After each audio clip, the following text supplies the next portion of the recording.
Sri Kuberan TV நேயர்களுக்கு astro KS ஐயங்காரின் பணிவான நமஸ்காரம். வார பலன் 1/1/2024 7/1/2024 வரை உண்டான வாரத்திற்கு ஒரு ராசியாக பலனை பார்ப்போம். முதல்ல இந்த வாரத்தினுடைய கோல்சாரம் எப்படி இருக்குன்றதை பார்ப்போம். இந்த வாரத்தில் வரக்கூடிய விசேஷ நாட்கள் என்ன அப்படின்றத பார்ப்போம். அதற்கு பிறகு இந்த வாரத்தில் எந்தெந்த ராசிக்காரர்களுக்கு சந்திராஷ்டமம் அப்படின்றத பார்ப்போம். முதல்ல வாரத்தினுடைய கோல்சாரம் என்ன அப்படின்றத பார்ப்போம். காலபுருஷ தத்துவத்தின் முதல் ராசியான மேஷ ராசியில் குரு பகவான், கன்னியில் கேது பகவானும், விருச்சிகத்தில் சுக்கிரனும் புதனும் இருக்கா, தனுசுல சூரியனும் செவ்வாயும், கும்பத்தில் சனி பகவான், மீனத்தில் ராகு பகவான். இந்த வாரம் அதிவேகமாக செல்லக்கூடிய கிரகம் அப்படின்னு சொல்கிற சந்திர பகவான் மக நட்சத்திரம், அதாவது சிம்ம ராசியில் தொடங்கி அனுஷ நட்சத்திரம், அதாவது விருச்சிக ராசி வரலும் இந்த வாரம் போகிறார். இந்த வாரத்தினுடைய கோல்சாரங்கள் இதுதான். இந்த வாரத்தில் வரக்கூடிய விசேஷ நாட்கள் அப்படின்னு பார்த்தாலேயானால் புதன்கிழமை அஷ்டகா அப்படின்னு போட்டிருக்கோம். அஷ்டகா அணு அஷ்டகா அப்படின்னு போட்டிருக்கோம். பொதுவாகவே பார்த்தாலேயானால் இந்த மார்கழி, தை, மாசி, பங்குனி இந்த 4 மாதங்களும் தேய்பிறை 8ஆம் நாள் 7, 8, 9 இந்த 3 நாட்களும், அதாவது சப்தமி, அஷ்டமி, நவமி அப்படின்ற இந்த 3 நாட்களில் 8ஆம் நாளான அஷ்டமி அன்னைக்கு அஷ்டகா அப்படின்னு போட்டிருப்பா. அன்றைக்கி ஸ்ரார்த்தம் பண்ணணும். அதாவது வீட்டில் இருக்கக்கூடிய பெரியவாளுக்கு, அதாவது பெற்றோர்கள் இல்லாதவர்கள் திதி கொடுக்கக்கூடிய நாட்களாக சொல்லப்படுகிறது. ஏன்னா எங்கேயாவது அவங்க மிஸ் பண்ணிட்டாங்க அப்படின்னா, அதாவது ஏதாவது ஒரு இதுவில் விட்டுட்டாங்க அப்படின்னா அந்த அஷ்டகா அனுஷ்டகாவில் பண்ணுறது வழக்கம் அப்படின்றத போட்டிருக்கும். அருகில் இருக்கக்கூடிய உங்களுடைய வாத்தியார் யாரோ அவளை கேட்டுண்டு விஷயத்தை செய்யுங்க. இந்த வாரத்தில் ஏகாதசி வருது. ஏகாதசி அப்படின்னு பார்த்தேன்னா இந்த வாரம் 7ஆம் தேதி அன்னைக்கு ஏகாதசி, சர்வ ஏகாதசி வைணவர்களுக்கு உண்டான ஒரு பெரிய விசேஷமான நாள். வைகுண்ட ஏகாதசிக்கு அடுத்த ஏகாதசி இது விசேஷமானது. இது தேய்பிறையில் வரக்கூடிய ஏகாதசி. இந்த பொதுவாகவே ஏகாதசி அப்படின்னா வைணவர்கள் அன்றைக்கி கார்த்தாலிருந்து குளிச்சுட்டு பெருமாளுக்கு பண்ணுறதும், விஷ்ணு சஹஸ்ரநாம பாராயணம் பண்ணுறதும், அதை தவிர எந்த ஒரு இதுவும் சாப்பிடாமல் உபவாசம் இருக்கிறதும், ஒருவேளை சாப்பிட வேண்டி வந்ததேயானால், அதாவது சீனியர் சிட்டிசன்ஸ், உடல்நலம் குன்றியவர்கள் இவாள்லாம் இருந்தாலேயானால் அவளுக்கு இந்த சுஜ்ஜி இல்லைனா ஜீரா இந்த மாதிரியான விஷயங்கள் பண்ணி போடுறதும், அதாவது ஸ்வீட் மட்டும் பண்ணி போடுறதும், அன்றைக்கி பெருமாளை போய் சேவிச்சுட்டு தீர்த்தம் வாங்கிட்டு அடுத்த நாள் அன்றைக்கி தான் தீர்த்தத்தை சாப்பிட்ணும். அதாவது துவாதசி அன்றைக்கி தான் அந்த தீர்த்தத்தையே சாப்பிட்ணும் பொதுவாகவே. ஏன்னா தீர்த்தம் சாப்பிட்டுட்டோம் வேணால் ஏகாதசியினுடைய விரதம் கரைஞ்சதாக கணக்கு. பொதுவாகவே ஏகாதசி அன்னைக்கு பார்த்தாலேயானால் முழுக்க உபவாசம் இருக்கிறது ரொம்ப விசேஷம். சீனியர் சிட்டிசன்ஸு, அதை தவிர ப்ரெக்னென்ட் உமன்ஸ் இவாளெலாம் இருக்கக்கூடிய விஷயங்களாக இருக்காது. உடல்நிலை கருதி சில அவர்களெல்லாம் சின்ன குழந்தைகள் இவாளுக்கெல்லாம் எக்ஸம்ஷன்ஸ் இருக்கும். இந்த வாரத்தில் பார்த்தேன்னா ஒரு ராசிக்காரர்களுக்கும் என்னென்ன அப்படின்றத பார்ப்போம். அதுக்கு முன்னாடி இந்த வாரத்தில் எந்தெந்த ராசிக்காரர்களுக்கு சந்திராஷ்டமம்னு பார்த்தோன்னா மகரம், கும்பம், மேஷம், மீனம் இந்த 4 ராசிக்காரர்களுக்கும், அதாவது மகரம், கும்பம், மீனம், மேஷம் இந்த 4 ராசிக்காரர்களுக்கும் சந்திராஷ்டமம். சந்திராஷ்டமம்னா உங்களுடைய ராசிக்கு 8ஆம் இடத்தில் சந்திர பகவான் மறையக்கூடிய காலத்தை சந்திராஷ்டமம்னு சொல்கிறோம். இந்த காலகட்டத்தில் புதிய முயற்சி வேண்டாம், வெளியூர் வெளிமாநில பிரயாணம் வேண்டாம்னு சொல்கிறோம். ஒருவேளை பண்ண வேண்டிய கட்டாயம் இருந்ததேனால் சந்திர பகவானுக்கு உண்டான எளிய பரிகாரம்னு சொல்லக்கூடிய ஒரு 1/2 டம்ளர் பசும்பால் அருகில் இருக்கக்கூடிய கோவிலில் அபிஷேகத்துக்கு திருமஞ்சனத்துக்கும் கொடுத்துட்டு போகிறது ரொம்பவும் விசேஷம் அப்படின்றத சொல்கிறேன். அதன் மூலியமாக சந்திராஷ்டமத்தின் தாக்கம் குறையும். ஏன்னா சந்திராஷ்டமம் இருக்கும்பொழுது தடங்கள் அதிகமாக வரும், அதனால் பண்ண வேண்டாம்னு சொல்கிறோம்.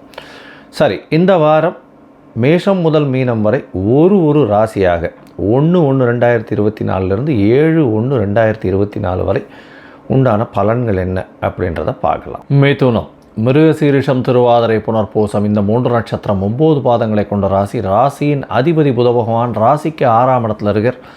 சுக்கிரனோட சம்பந்தம், பெரிய ஏற்றம் கிடைக்கக்கூடிய காலகட்டம், புதிய கடன் வாங்கக்கூடிய காலகட்டமாக இருக்குது, புதிய வீடு மனை வாங்கக்கூடிய காலகட்டமாக இருக்குது. உங்களுக்கு அஷ்டம சனி முடிஞ்சதே பெரிய விசேஷம். ஏன்னா எல்லா விதத்துலேயும் தடங்கள் இருந்துகிட்டே இருக்குது. கிட்ட வரா மாதிரி இருக்கும், அது உடனே கெட்டு போகும். அதனால் பிரச்சனைகள் ரொம்ப அதிகமாக இருந்தது. பண வரவுக்கு பெரிய தடங்கள், எல்லா விஷயத்திலையும் பிரச்சனைகள் இருந்துகிட்டே இருந்தது. இந்த வாரம் பார்த்தீங்களேனால் உங்களுடைய ராசிக்கு 4ஆம் இடத்துல இருக்கக்கூடிய கேது பகவான் நல்ல ஒரு ஏற்றத்தை கொடுக்க போகிறார். படிக்கக்கூடிய மாணவர்கள் கொஞ்சம் ஜாகிரதையாக படிக்கணும். மைண்டு ரொம்ப டிஸ்ட்ராக்ட் ஆகிட்டே இருக்கும். மறதிகள் அதிகமாக இருக்கக்கூடிய காலகட்டமாக இந்த வாரம் அமையிறது. தொழிலில் பெரிய அபிவிருத்தி இருக்குது. 10ஆம் இடத்துல ராகு பகவான் இருக்கார். 10ஆம் அதிபதியும் 11ஆம் இடத்துல இருக்கார். பண்ணக்கூடிய தொழிலில் பெரிய லாபம் கிடைக்கக்கூடிய காலகட்டம். உங்களுடைய ராசிக்கு பார்த்தீங்களேனால் இந்த வாரம் அதிவேகமாக செல்லக்கூடிய கிரகம் அப்படின்னு சொல்கிற சந்திர பகவான் உங்களுடைய ராசிக்கு குடும்பாதிபதினு சொல்லக்கூடியவர். இந்த வாரம் 3ஆம் இடத்துல இருக்கார். 3ஆம் இடத்துல இந்த வாரத்தை ஆரம்பிக்கிறார். மக நட்சத்திரத்தில் ஆரம்பிக்கிறார். 3ஆம் இடத்தில் இருக்கும் பொழுது குடும்பாதிபதியை குரு பார்க்கறதுனால குடும்பத்தில் நல்ல ஒரு ஏற்றம் இருக்கும். இளைய சகோதரர்கள் மூலியமாக நல்ல ஒரு சந்தோஷமான விஷயம் வரக்கூடிய காலகட்டமாக இருக்குது. உங்களுடைய ராசிக்கு பார்த்தோன்னா சப்தமாதிபதி பரிவர்த்தனை யோகத்தில் இருக்கார். 7-11 பரிவர்த்தனை இருக்குது. பெரிய ஏற்றம்.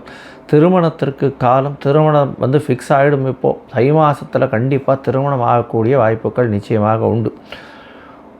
பார்ட்னர்ஷிப் கன்சர்னில் பெரிய ஏற்றம் கிடைக்கும். அதுவும் இந்த இந்த இதில் சினிமா துறையில் இருக்கவா, பேக்ரவுண்ட் ஆர்டிஸ்ட், இவாளுக்கெல்லாம் பெரிய ஏற்றமான காலகட்டமாக இருக்குது. இந்த வாரத்தில் பார்த்தேனால் ஐடி செக்டரில் இருக்கிறவா, சாஃப்ட்வேரில் இருக்கவா, ஹார்ட்வேரில் இருக்கவா வெளிநாடு போகக்கூடிய பாக்கியம் நிச்சயமாக உண்டு. அதுவும் வெளிநாட்டு கம்பெனிகளில் வேலை செய்கிறவாளுக்கெல்லாம் பெரிய ஏற்றம் கிடைக்கக்கூடிய காலகட்டமாக இந்த வாரம் அமையிறது. இந்த வாரத்தில் உங்களுடைய ராசிக்கு 3ஆம் இடத்தில் இருக்கக்கூடிய சந்திர பகவான் 2ஆம் தேதி சாயந்தரம் ஒரு 5:15 மணி வரலும் இருக்கார். அதற்கு பிறகு அவர் 4ஆம் இடத்துக்கு போகிறார். சந்திர பகவானோட சேர்ந்து கேது பகவானும் இருக்கார். தாயின் உடல்நிலையில் மட்டும் கொஞ்சம் ஜாகிரதையாக இருக்கிறது ரொம்பவும் நல்லது. புதிய வீடு வாகனம் வாங்கக்கூடிய வாய்ப்புகள் நிச்சயமாக வரும். வீடு வாங்கக்கூடிய வாய்ப்புகள் மூலியமாக நல்ல ஒரு ஏற்றம் கிடைக்கக்கூடிய காலமாக இருக்குது. உங்களுடைய ராசிக்கு பார்த்தேன்னா 5ஆம் தேதி கார்த்தால் ஒரு 4:15-4:30 மணி வரலும் இருக்கக்கூடிய சந்திர பகவான் உங்களுடைய ராசிக்கு 5ஆம் இடத்துக்கு போகிறார். குருவினுடைய பார்வையில் இருக்கார். குருவினுடைய பார்வையில் இருக்கிறதுனால குடும்பாதிபதி 5ஆம் இடத்துல இருக்கிறது பெரிய விசேஷம். உங்களுக்கு புதிய பதவி, புகழ், அந்தஸ்து, கௌரவம் வரும். குடும்பத்தில் நல்ல ஒரு ஒற்றுமை இருக்கும் கணவன் மனைவிக்குள்ளே. அதை தவிர ஒரு நல்ல செய்தி வரக்கூடிய வாய்ப்புகள் உண்டு. குழந்தை பிராப்தி ஏற்படக்கூடிய வாய்ப்புகள் நிச்சயமாக இருக்குது. ஏன்னா குரு 5ஆம் இடத்தை பார்க்குறதும் சந்திர பகவான் அங்கே இருக்கிறதும் நல்ல ஒரு ஏற்றம். உங்களுடைய ராசிக்கு 6ஆம் இடத்தில் சந்திர பகவான் போகிறார். அது 5ஆம் தேதி, அதாவது 7ஆம் தேதியில் 5ஆம் தேதி அதாவது கார்த்தால ஒரு 4:30 மணியிலிருந்து 7ஆம் தேதி மதியம் ஒரு 1:30 மணி வரலும் இருக்கக்கூடிய காலகட்டத்தில் உங்களுடைய ராசிக்கு 6ஆம் இடத்துல போகிறார். சுக்கிரனோட சம்பந்தப்படுறார். பெரிய ஏற்றம் கிடைக்கும். புதிய கடன் வாங்கி வீடு கட்டக்கூடிய காலகட்டம். நல்ல ஒரு ஏற்றமான காலமாக இந்த வாரம் அமையிறது. உங்களுடைய ராசிக்கு பார்த்தேனால் அதாவது 7ஆம் தேதி அன்றைக்கி மத்தியானத்திலிருந்து உங்களுடைய ராசிக்கு 6ஆம் இடத்துலேயே சந்திர பகவான் போய் இருக்கிறது பெரிய விசேஷம். இந்த காலகட்டத்தில் பார்த்தேனால் எல்லா விதமான புதிய முயற்சிகள் அனைத்தும் வெற்றி பெறக்கூடிய காலகட்டமாக இருக்கும். புதிய வேலை கிடைக்கக்கூடிய காலகட்டமாக இருக்கும். மொத்தமாக பார்த்தோன்னா இந்த வாரம் ஒரு பெரிய ஏற்றமான வாரமாக இருக்குது. நீங்கள் செட்டி புண்ணியம் போய் அங்கே ஹயக்ரீவ பெருமானை சேவிச்சுட்டு வாங்க. எதுக்குன்னா இந்த வாரம் குழந்தைகளுக்கு டிஸ்ட்ராக்ஷன்ஸ் அதிகமாக இருக்கும் அப்படின்றத சொல்கிறேன். அதனால் கண்டிப்பாக அங்கே ஒரு ஏலக்காய் மாலை போட்டு இந்த வாரத்தில் போய் செட்டி புண்ணியத்தில் அவர் ஹயக்ரீவ பெருமானை போய் சேவிச்சுட்டு வர்றதன் மூலியமாக நல்ல ஒரு ஏற்றம் கிடைக்கக்கூடிய காலமாக இந்த வாரம் அமையும். ஸ்ரீ குபேரன் டிவியை பார்த்தமைக்கு நன்றிகள். மேலும் இது போன்ற தகவல்களை தெரிந்து கொள்ள ஸ்ரீ குபேரன் டிவியை சப்ஸ்கிரைப் செய்யுங்கள். மறக்காமல் பெல் ஐக்கானை கிளிக் செய்யுங்கள்.